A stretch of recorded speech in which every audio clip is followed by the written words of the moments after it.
ನಮಸ್ಕಾರ. ಇವತ್ತಿನ ವಿಷಯ ಬಂದು ದೇವರು ದೇವರು ಅಷ್ಟೇ.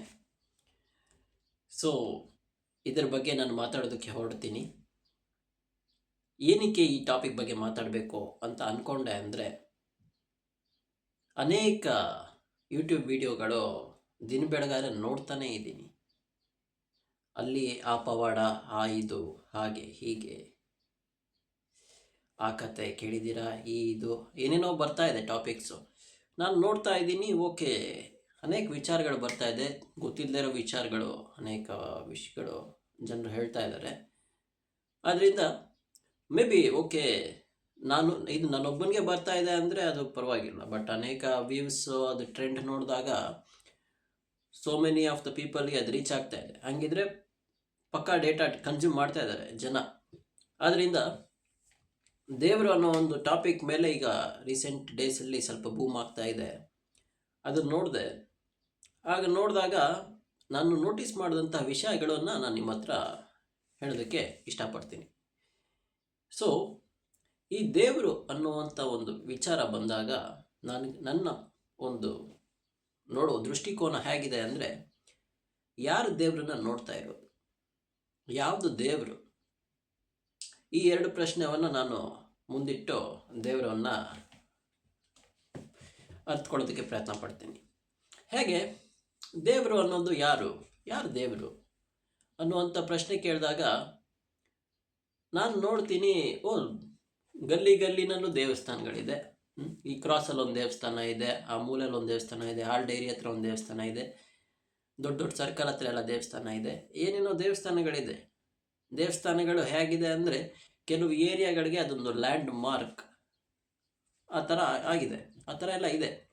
ಓಕೆ, ಸೊ ಅಲ್ಲಿರೋವಂಥ ದೇವರುಗಳು ಬೇರೆ ಬೇರೆ ದೇವರಿದೆ. ಗಣೇಶ, ಸುಬ್ರಹ್ಮಣ್ಯ, ಅಯ್ಯಪ್ಪ, ಈಶ್ವರ, ವಿಷ್ಣು, ಅನೇಕ ದೇವಸ್ಥಾನಗಳಿದೆ.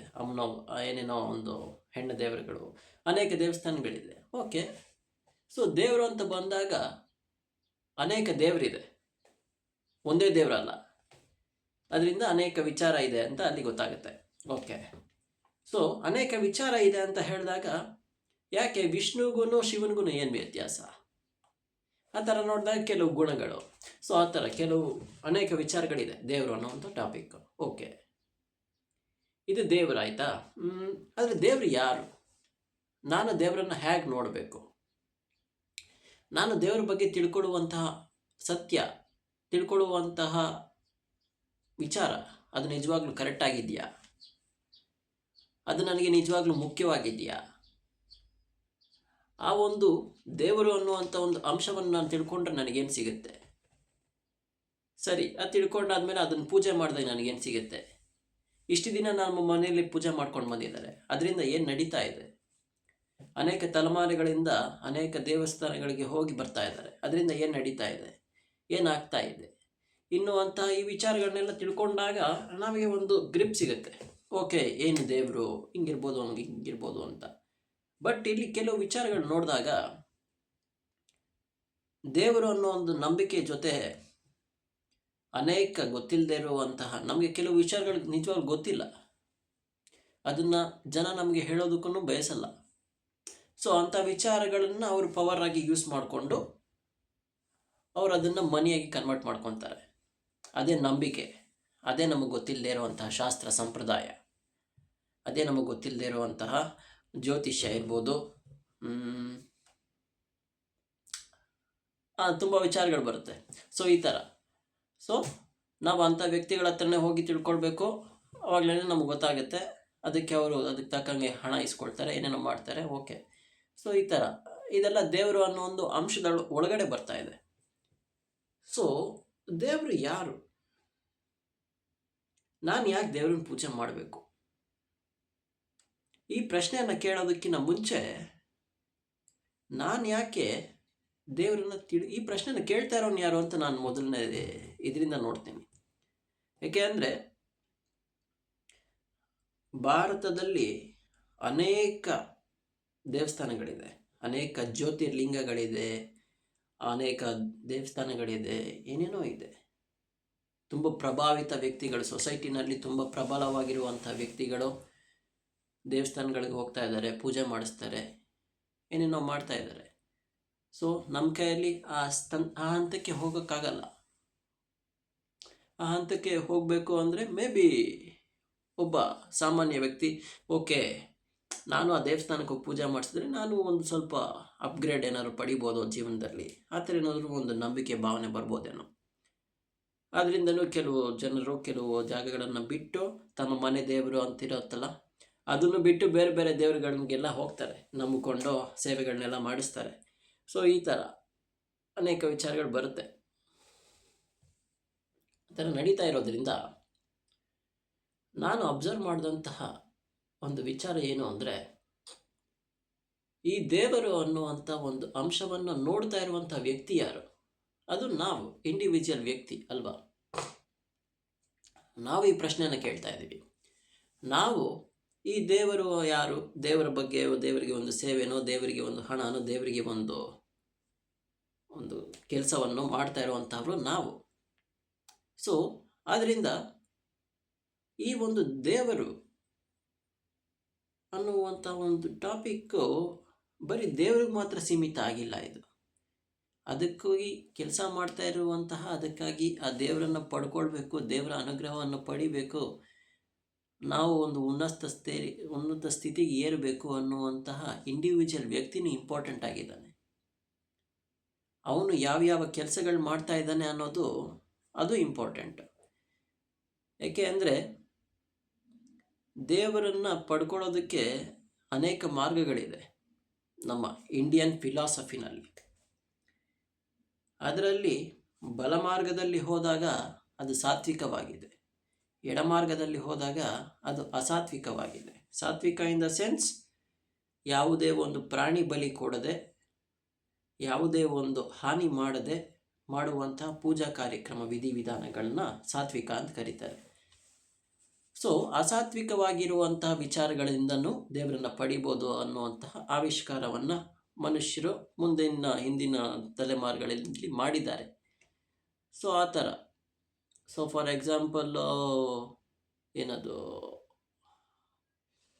ಕೆಲವು ದೇವಸ್ಥಾನಗಳಿಗೆ ಉದ್ಘಾಟನೆ ಮಾಡಬೇಕಾಗಿದ್ದಾಗ ಈ ಕೋಣ, ಅದಾದಮೇಲೆ ಕುರಿ, ಇವುಗಳನ್ನೆಲ್ಲ ಬಲಿ ಕೊಟ್ಟಿರೋದನ್ನೆಲ್ಲ ನಾನು ನೋಡಿದ್ದೀನಿ.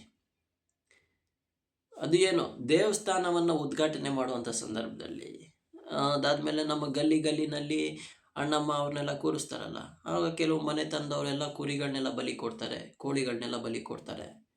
ಆ ಥರ ಎಲ್ಲ ಇದೆ. ಸೊ ಇನ್ ದ ಸೆನ್ಸ್ ಅದೇನದು ಅವರ ಒಂದು ನಂಬಿಕೆ ಯಾವ ರೀತಿಯಲ್ಲಿ ಹೋಗ್ತಾ ಇದೆ ಅಂದರೆ, ಓಕೆ ಬಲಿ ಕೊಟ್ಟಾಗ ಅವರ ಒಂದು ನೆಗೆಟಿವ್ ಎನರ್ಜಿ ಅಲ್ಲಿ ಕಟ್ಟಾಗಿ ಒಂದು ಪಾಸಿಟಿವ್ ಎನರ್ಜಿನ ಕ್ರಿಯೇಟ್ ಆಗುತ್ತೆ, ಇನ್ಮೇಲಿಂದ ಅವ್ರಿಗೇನೋ ಒಂದು ಒಳ್ಳೆಯದಾಗುತ್ತೆ. ಸೊ ಆ ಥರ ಏನೋ ಒಂದು ಇರ್ಬೋದೇನೋ, ನನಗೆ ಸರಿಯಾಗಿ ಗೊತ್ತಿಲ್ಲ ಅದ್ರ ಇಂಟೆನ್ಷನ್ ಏನು ಅಂತ. ಬಟ್ ಆ ಥರ ನೆಗೆಟಿವ್ ಪಾಸಿಟಿವ್ ನೆಗೆಟಿವ್ ಎರಡು ಆಸ್ಪೆಕ್ಟಿಂದನೂ ದೇವರನ್ನ ಪೂಜೆ ಮಾಡ್ತಾ ಇದ್ದಾರೆ. ಈ ಥರ ಇದೆ. ಈ ವಿಡಿಯೋನ ನಾನು ಏನಕ್ಕೆ ಪ್ರಾರಂಭಿಸ್ತೆ ಅಂದರೆ, ನಾನು ಕೇಳುವಂಥ ಮೊದಲನೇ ಪ್ರಶ್ನೆ ಬಂದು ದೇವರು ಯಾರು ಅಂತ ಕೇಳಿದಾಗ, ನಾನು ಪ್ರತಿದಿನ ಅಬ್ಸರ್ವ್ ಮಾಡಿ ನೋಡಿದ್ದೀನಲ್ಲ, ನನ್ನ ಒಂದು ಅಬ್ಸರ್ವೇಷನ್ ಮೇಲೆ ಹೇಳ್ತಾ ಇದ್ದೀನಿ. ಇದು ಇಂಡಿವಿಜುವಲ್ ಆಗಿರುವಂತಹ ಒಂದು ಉತ್ತರ. ಯಾವುದೋ ಒಂದು ಆಟೋನಲ್ಲಿ ತಾಯಿಯೇ ದೇವರು ಅಂತ ಬರೆದಿರ್ತಾನೆ, ಕೆಲವು ಕಡೆ ಪ್ರೀತಿಯೇ ದೇವರು ಅಂತ ಬರೀತಾನೆ, ಕೆಲವು ಕಡೆ ಕೆಲವರು ನನಗೆ ನಮ್ಮ ಅಪ್ಪನೇ ನನಗೆ ದೇವರು ಅಂತಾರೆ, ಕೆಲವರು ನನಗೆ ಹೆಣ್ಕೊಟ್ಟ ಮಾವನೇ ದೇವರು ಅಂತಾರೆ, ಇನ್ನು ಕೆಲವರು ನನಗೆ ನಮ್ಮ ಗುರುವೇ ದೇವರು ಅಂತಾರೆ, ಕೆಲವರು ನನ್ನನ್ನು ಕಾಪಾಡಿದಂತಹ ಅವತ್ತು ಆಕ್ಸಿಡೆಂಟ್ ಆಯಿತು ನನಗೆ ಆ ಟೈಮಲ್ಲಿ ಕಾಪಾಡಿದಂತಹ ಆ ಮೇಡಮೇ ನನಗೆ ದೇವರು ಅಂತಾರೆ, ಕೆಲವರು ನನಗೆ ಆ ಕಷ್ಟದ ಸಮಯದಲ್ಲಿ ಆ ಹಣವನ್ನು ಅವರು ಕೊಟ್ಟವರೇ ದೇವರು ಅಂತಾರೆ. ಇನ್ನು ಕೆಲವರು ನನಗೆ ಆ ಟೈಮಲ್ಲಿ ಆ ಒಂದು ಪ್ರಾಣಿ ಅಡ್ಡ ಬಂದಿದ್ದರಿಂದ ನಾನು ಅಲ್ಲಿ ನಿಂತ್ಕೊಂಡೆ, ಆ ಟೈಮಲ್ಲಿ ಬೇರೆ ಏನೋ ಒಂದು ಆಕ್ಸಿಡೆಂಟ್ ಆಯಿತು, ಅದರಿಂದ ನನಗೆ ಆ ಪ್ರಾಣಿನೇ ದೇವ್ರ ಮೂಲಕ ಬಂತು, ಅದರಿಂದ ಆ ಪ್ರಾಣಿನೇ ದೇವರು ಅಂತ ಇದು ಮಾಡ್ತಾರೆ. ಹಸುವೇ ದೇವರು ಅಂತಾರೆ, ಅದು ಕಾಮಧೇನು ಅಲ್ವಾ. ಅದಾದಮೇಲೆ ಹಾವನು ದೇವರು ಅಂತಾರೆ, ಅನೇಕ ದೇವರಿದೆ. ಇಲ್ಲಿ ಗಮನಿಸಬೇಕಾಗಿರುವಂಥ ಅಂಶ ಏನು ಅಂದರೆ, ಒಬ್ಬ ವ್ಯಕ್ತಿ ತನ್ನ ತಾಯಿಯೇ ದೇವರು ಅಂತ ಹೇಳ್ತಾನೆ. ಅದ್ರ ಜೊತೆಯಲ್ಲಿರುವಂಥ ವ್ಯಕ್ತಿ, ಹೌದು ನಿನ್ನ ತಾಯಿ ದೇವರು ಅಂತ ಅವ್ನು ಯಾಕೆ ಒಪ್ಕೊಳ್ತಾ ಇಲ್ಲ. ಇವನು ತನ್ನ ತಾಯಿ ದೇವರು ಅಂತ ಅವನು ಪೂಜೆ ಮಾಡ್ತಾ ಇದ್ದಾನೆ, ಬಟ್ ಅದೇ ಇಂಟೆನ್ಸಿಟಿ ಇವನಿಗೆ ಬರ್ತಾ ಇಲ್ವೇ? ಹಾಗಿದ್ರೆ ಅಲ್ಲೇನು ನಡೀತಾ ಇದೆ? ಅಲ್ಲಿ ನಡೀತಾ ಇರುವಂಥ ಅಂಶ ಏನು ಅಂದರೆ, ಅಲ್ಲಿ ಇಂಡಿವಿಜುವಾಲಿಟಿ ಇದೆ. ಅವನ ನಂಬಿಕೆ, ಅವನಿಗೆ ಒಂದು ಏನೋ ಒಂದು ಇದು ಸಿಕ್ಕಿದೆ ಆ ಒಂದು ಸೋರ್ಸಿಂದ, ಆ ಒಂದು ವ್ಯಕ್ತಿಯಿಂದ, ಆ ಒಂದು ಜೀವಿಯಿಂದ. ಆದ್ದರಿಂದ ಅವನು ಅದನ್ನು ದೇವರು ಅಂತ ಅವನು ಪೂಜೆ ಮಾಡ್ತಾ ಇದ್ದಾನೆ. ಅದು ಅವನಿಗೆ ಸಂಬಂಧಪಟ್ಟಿದ್ದು. ಅದೇ ರೀತಿ ಈಗ ನಾನು ಹೇಳೋದಕ್ಕೆ ಬಂದಿರುವಂಥ ಒಂದು ವಿಚಾರ ಬಂದು, ಇದು ವ್ಯಕ್ತಿಗಳಿಗೆ ಸಂಬಂಧಪಟ್ಟಿರುವಂಥ ವಿಚಾರ ಆಗಿದ್ರೂ ನಾನು ಇಲ್ಲಿ ಇನ್ನು ಮೇಲಿಂದ ಒಂದು ಬ್ರಾಡರ್ ವೇನಲ್ಲಿ ಹೇಳೋದಕ್ಕೆ ಇಷ್ಟಪಡ್ತೀನಿ. ದೇವರು ಯಾರು, ಯಾಕೆ ದೇವರನ್ನು ಪೂಜೆ ಮಾಡಬೇಕು, ದೇವರನ್ನು ಪೂಜೆ ಮಾಡಿದ್ರೆ ನಮಗೇನು ಸಿಗುತ್ತೆ, ದೇವರು ನಮಗಿಂತ ದೂರ ಇದ್ದಾನ, ಅನೇಕ ಇದೊಂದು adventure in a human life.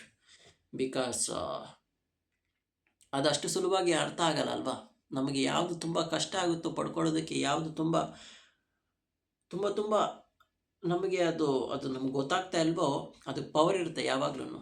It's like ಏನಂತಾರೆ, ಅಲ್ಲೊಂದು ಟೆನ್ಷನ್ ಇದೆ, ಒಂದು ಅಟ್ರಾಕ್ಷನ್ ಇದೆ ಅಲ್ಲಿ.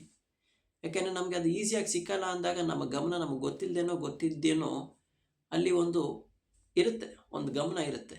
ಸೊ ಅಲ್ಲಿಗೆ ಬರುತ್ತೆ ದೇವರು ಅನ್ನೋ ಒಂದು ಟಾಪಿಕ್ಕು ಆ ಥರ. ಸೊ ಇವತ್ತಿನ ಟಾಪಿಕ್ ಇಲ್ಲಿಗೆ ಮುಗಿಸ್ತೀನಿ. ನೆಕ್ಸ್ಟ್ ಇವತ್ತು ಸ್ವಲ್ಪ ಟೈಮ್ ಇದೆ, ನಾನು ನೆಕ್ಸ್ಟ್ ಚಿಕ್ಕ ವೀಡಿಯೋಗಳಲ್ಲಿ ಇದನ್ನು ನಮ್ಮ ಹತ್ರ ಮುಂದಕ್ಕೆ ಹಂಚ್ಕೊಳ್ಳೋದಕ್ಕೆ ಇಷ್ಟಪಡ್ತೀನಿ. ಏಕೆಂದರೆ ರೀಸೆಂಟ್ ಡೇಸ್ ನಾನು ನೋಟಿಸ್ ಮಾಡಿ ನೋಡಿದಾಗ ತುಂಬ ಲಾಂಗಾಗಿ ಮಾತಾಡ್ತಾ ಇರೋದ್ರಿಂದ ಕೆಲವು ಪಾಯಿಂಟ್ಸ್ನ ನಾನು ಹೇಳೋದನ್ನು ಮಿಸ್ ಮಾಡ್ತಾ ಇದ್ದೀನೇನೋ ಅಂತ ನನಗೆ ಅನಿಸ್ತಾ ಇದೆ. ಅದಾದಮೇಲೆ ಈ ವಿಡಿಯೋ ತೊಗೊಳೋದಕ್ಕಿಂತ ಮುಂಚೆನೂ ನಾನು ಮುಂಚೆ ಒಂದು ರೆಕಾರ್ಡ್ ಮಾಡಿದೆ, 30 ನಿಮಿಷ ಮಾತಾಡಿದೆ. 30 ನಿಮಿಷ ಮಾತಾಡಿ ನೋಡಿದಾಗ ಅನೇಕ ವಿಚಾರಗಳು ತುಂಬ ಡೈರೆಕ್ಟ್ ಆಗಿದೆ.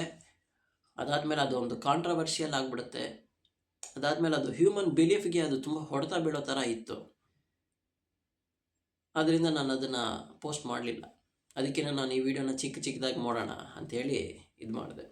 ಸೊ ಇವತ್ತಿನ ಟಾಪಿಕ್ ಇಷ್ಟೇ. ನೆಕ್ಸ್ಟು ಮುಂದೆ ಏನು ಮಾತಾಡ್ತೀನಿ ಅಂದರೆ, ಓಕೆ ನೆಕ್ಸ್ಟ್ ನೋಡೋಣ. ಓಕೆ, ನಮಸ್ಕಾರ, ಥ್ಯಾಂಕ್ ಯು.